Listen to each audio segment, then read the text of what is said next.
ውድ የቻናላችን ቤተሰቦች የሰዓቱን የብርሃን ዜናዎች እናስደምጣችኋለን። አብራችሁ እንድትቆዩ በአክብሮት እንጋብዛለን።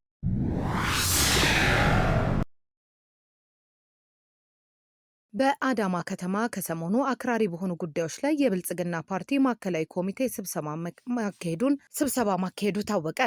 በፓርቲው ምክትል ፕሬዝዳንት አቶ አዳም ፋራ የተመራውና የክልሉ ከተውጣጡ ከ300 በላይ አባላት የተሳተፉበት በዚህ ስብሰባ ላይ ፓርቲው ለሀገራዊ ምክክሩ እንደ አቋም የያዛቸውና ሊተገበሩ ይገባል ያላቸውን አጀንዳዎች ቀርበው ሰፊ ክርክር ተካሂዶባቸዋል።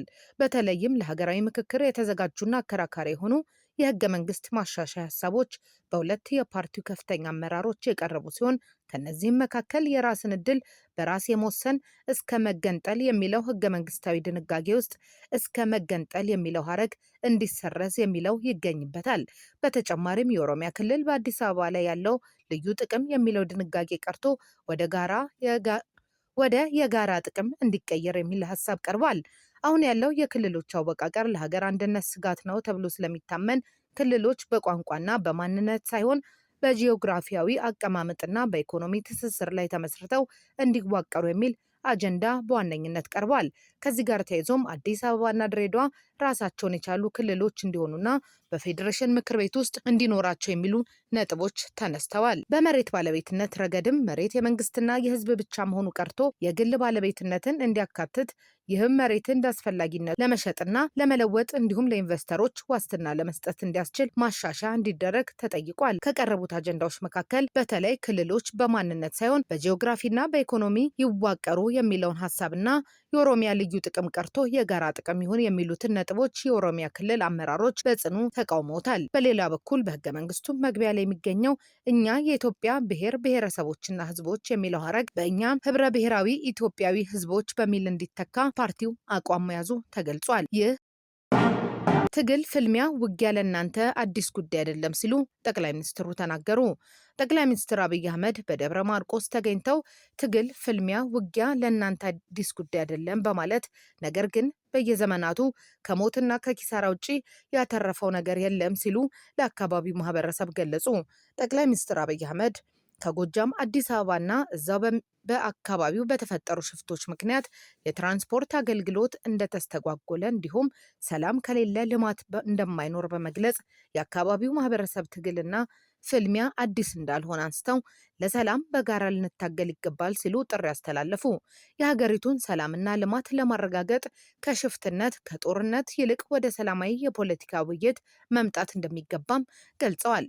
የደብረ ማርቆስ አካባቢ ማህበረሰብ ወደኋላ በታሪክ በመመለስ የጣሊያንንና የአፄ ዮሐንስን ታሪክ በመጥቀስ ትግል፣ ፍልሚያ፣ ውጊያ ለእናንተ አዲስ ጉዳይ አይደለም፣ አባቶቻችሁ አልፎበታል፣ በየዘመናቱ ግን ኪሳራ፣ ሞት፣ ድቀት እንጂ ጥቅም አልተገኘበትም በማለት ገልጸው ሊበቃን ይገባል ብለዋል። ጠቅላይ ሚኒስትሩ ይህንን ያሉት በቅርቡ ከአዲስ አበባ ወደ ደብረ ማርቆስ ከተማ በረራ የጀመረው የኢትዮጵያ አየር መንገድ በትናንትናው ዕለት አየር ማረፊያውን ሊመርቁ በተገኙበት ወቅት ነው። በረራ ከጀመረ ከሳምንት በኋላ ደግሞ ከደብረ ማርቆስ ወደ ባህር ዳር በረራ እንደሚያደርግ የደብረ ማርቆስ ከተማ ኮሚኒኬሽን ማስታወቁ የሚታወስ ነው። አሁን ላይ በክልሉ በተለያዩ አካባቢዎች በሚካሄዱ ጦርነቶች የትራንስፖርት ዘርፉ እጅጉ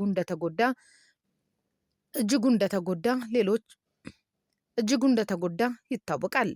አብይ በትናንትናው ዕለት በምርቃቱ ላይ ባደረጉት ንግግር የአየር መንገዱ ዳግም ስራ መጀመር የጎጃም ሕዝብ ሲያነሳው የነበረውን ጥያቄ የመለሰ እንደሆነ አንስተዋል። አክለውም ባለፉት ዓመታት በጸጥታ ስጋት ምክንያት የትራንስፖርት እክል እንደገጠመው አልሸሸጉም። ጠቅላይ ሚኒስትር አብይ በአባይ ሸለቆና በአሊዶሮ አካባቢዎች የተከሰቱትን የጸጥታ ችግሮች በማንሳት ወደ አዲስ አበባ ለመሻገር የሚንቀሳቀሰውን ሽፍታ በጋራ ማስወገድ ሲገባን በተቃራኒ ከደብረ ማርቆስ ደጀን እንዳይሄድ የሚያደርግ ተጨማሪ ሽፍቶች መበራከታቸው ተገቢ አይደለም ብለዋል። ይህ ሁኔታ ዜጎች ከቦታ ቦታ ተንቀሳቅሰው በነፃነት እንዳይሰሩ እያደረገ መሆኑንና ይህም ሁላችንንም ሊያሳስበንና ልንማርበት የሚገባ አጸያፊ ጉዳይ ነው ሲሉ ገልጸውታል። የሚለያዩና ጥቃቅን ነገሮችን ወደ ጎን መተው አለብን ያሉት ጠቅላይ ሚኒስትሩ የሁሉም የጋራ መሻት በሆኑት በሰላምና በልማት ዙሪያ በጋራ መምከርና መጣመር እንደሚገባ አሳስበው ከዚህ ውጭ ያለው አማራጭ ሀገራችንንና ሕዝባችንን ከመጉዳት ባሻገር አንዳች ጥቅም ሊያስገኝ አይችልም ብለዋል። በዕለቱ የተመረቀውን የአየር መንገድ አገልግሎት እንደ መልካም ማሳያ ያነሱት ጠቅላይ ሚኒስትሩ በአየር ትራንስፖርት መገልገልና መክፈል የማይችሉ ዜጎች በየብስ ትራንስፖርት ወደ ባህር ዳርም ሆነ አዲስ አበባ በሰላም የመንቀሳቀስ መሻታቸውንና ፕሮግራማቸው እንዳይስተጓጎል ሰላም በእጅጉ አስፈላጊ መሆኑን በአጽንኦት ሰጥተዋል። ባለፉት ዓመታትም ከጎጃም እና ጎንደር ወደ አዲስ አበባ የሚወስደው መንገድ እገታ፣ አፈና፣ ግድያ ሲፈጸምበት የቆየ እና አሁንም ድረስ እንዳልቆመ በተለያየ ጊዜ የሚወጡ መረጃዎችና ሪፖርቶች ያመለክታሉ። በርካታ ሰዎች በእገታ ምክንያት የተያዘባቸውን ሰዎች ለማስለቀቅ ሲባል እስከ ሚሊዮን የሚቆጠር ገንዘብን በመክፈል ለማስለቀቅ እንደሚያሰባስቡም ይታወቃል። ይህም የአየር ትራንስፖርት የሚጠቀሙ ሰዎችን ቁጥር እንዲጨምር አድርጎታል።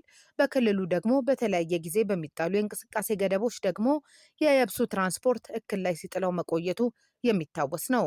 መንግስት ሊወያዩና ሊነጋገሩ ለሚፈልጉ ለማንኛውም ወገኖች በሩ ክፍት መሆኑን የገለጹት ጠቅላይ ሚኒስትሩ መንግስታቸው ከህዝቡ ጋር በመተባበር ውይይት ለማካሄድ ዝግጁ መሆናቸውን አንስተዋል። እጃችን የተዘረጋ ነው፣ ልባችን ክፍት ነው፣ እንቀራረብ፣ እንወያይ፣ እንነጋገር፣ ሀገራችንን ሰላም እናድርግ ሲሉም ጥሪ አቅርበዋል።